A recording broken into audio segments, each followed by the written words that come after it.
ఈ విషయం గురించి అసలు నేను డిస్కస్ చేయకూడదనుకున్నాను. కానీ ఇలాంటివి జరిగినప్పుడు బయటికి చెప్పకపోతే మళ్ళీ ఇవే సిట్యుయేషన్స్ రిపీట్ అవుతాయేమో అనిపించింది. Hello everyone, I'm Karun Kumari Peddireddy. I'm working as a principal in a private school and I also do teacher trainings for pre primary teachers. జనరల్‌గా నేను టీచర్ ట్రైనింగ్స్ ఇస్తూ ఉంటాను కాబట్టి టీచర్స్‌తో కమ్యూనికేట్ అవ్వడానికి స్టార్టింగ్‌లో నేను మెయిల్ ఐడీని ప్రొవైడ్ చేశాను. ఆ మెయిల్ ఐడీతో కమ్యూనికేట్ అవ్వడానికి కాస్త ఇబ్బందవుతుందని చెప్పి నేనొక మొబైల్ నంబర్ తీసుకున్నాను టీచర్స్ కోసం. సో, నాకు మాక్సిమం టీచర్స్ అందరూ మెసేజ్ చేస్తారు. సెషన్స్ ఎప్పుడుంటాయి ఏంటో ఆన్‌లైన్‌లో డిస్కస్ చేస్తాం. నా ట్రైనింగ్ సెషన్స్ అన్నీ ఆన్‌లైన్, ఆఫ్‌లైన్ జరుగుతూ ఉన్నాయి.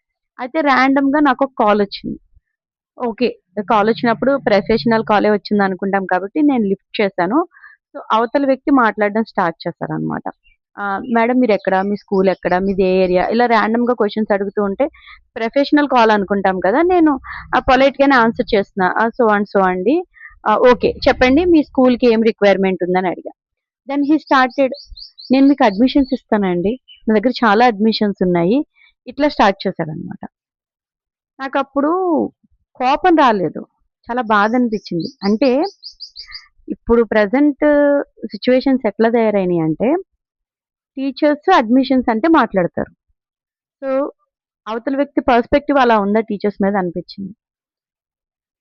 But what ever it may be నేను ఇవ్వాల్సింది ఇచ్చేసాననుకోండి. అది వేరే విషయం.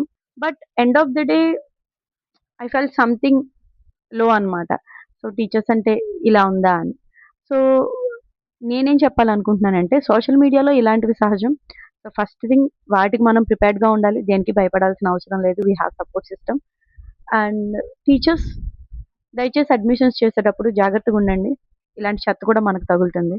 So, be aware of these kind of calls and be strong.